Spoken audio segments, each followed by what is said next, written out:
Hello everyone, my name is Aarti and you're watching HW News. In the times where outrage has become new normal, boycotts are a daily affair, Israeli filmmaker Nadav Lapid's comments at the closing ceremony of IFFI, that is International Film Festival of India, led to a storm in a teacup. Nadav Lapid spoke of the Kashmir Files. He called the movie vulgar and propaganda and that it was inappropriate for the competition as prestigious as IFFI. The Kashmir Files was selected for the Indian Panorama Section and was screened at 22nd November.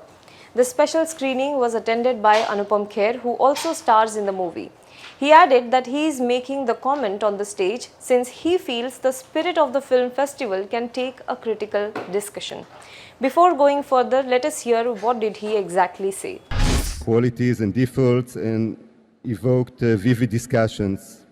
We were, all of us, disturbed and shocked by the 15th film, by the movie Kashmir Files, that felt to us like a propaganda vulgar movie, inappropriate for an artistic competitive section of such a prestigious film festival. I feel totally comfortable to share openly these feelings here with you on stage, since the spirit that we felt in the festival can surely accept also a critical discussion, which is essential for art and for life. Thanks a lot.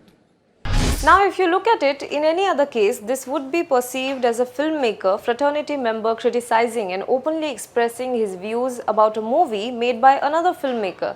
But all hell broke loose after his comments. The usual members of the boycott gang were triggered. Some even asked the government to take strong action in this regard. Some said what a massive blunder this was and questioned whether the Ministry of Information and Broadcasting did its due diligence before calling Nadav. Some said heads must roll in MIB for this embarrassment. The jury swiftly distanced itself from his comments. The makers of the Kashmir Files slammed Nadav, and to top it all, even the Israeli envoys lambasted their own citizen for apparently abusing the invite of Indians.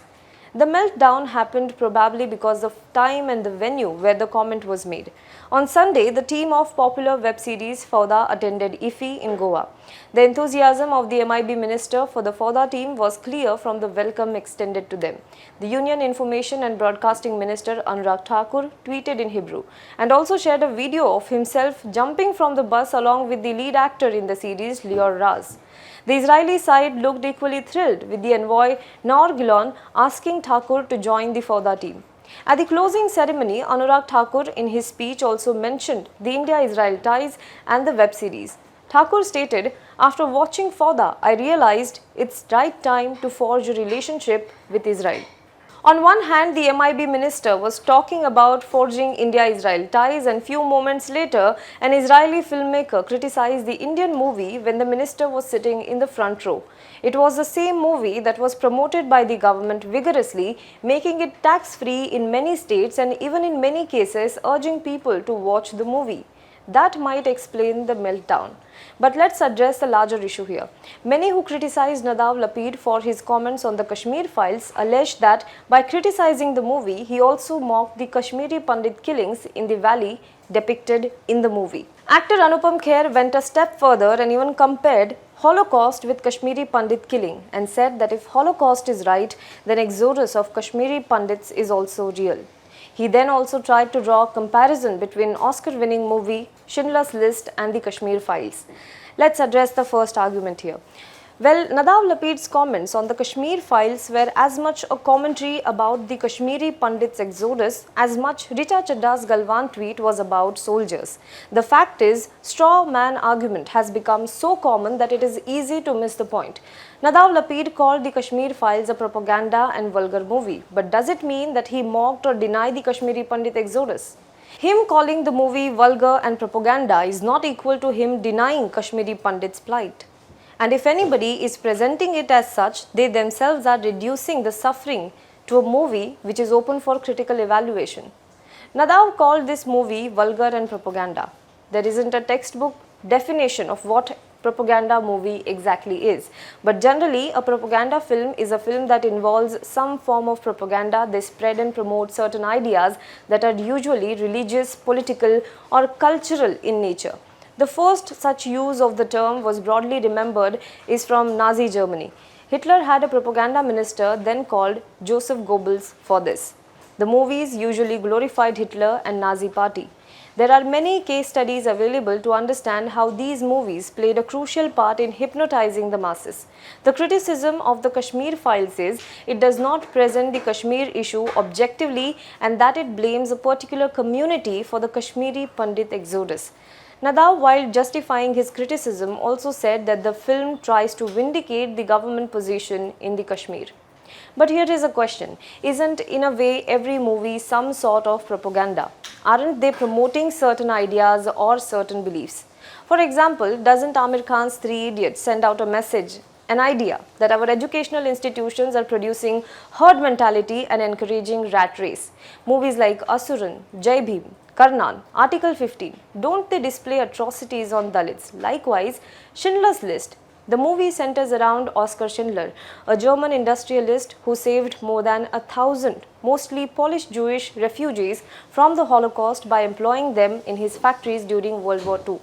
The director of the movie, Steven Spielberg, refused to take money for the movie and even called it blood money. However, his share of the profit went to Shoah Foundation that used it to collect audiovisual testimonies from survivors of Holocaust that were used in several libraries across the world. So what's the difference between these movies and the Kashmir Files?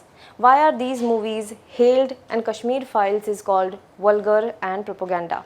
I haven't watched the Kashmir Files, so I won't comment on that, but I have watched these movies that I cited here, so I will speak about that.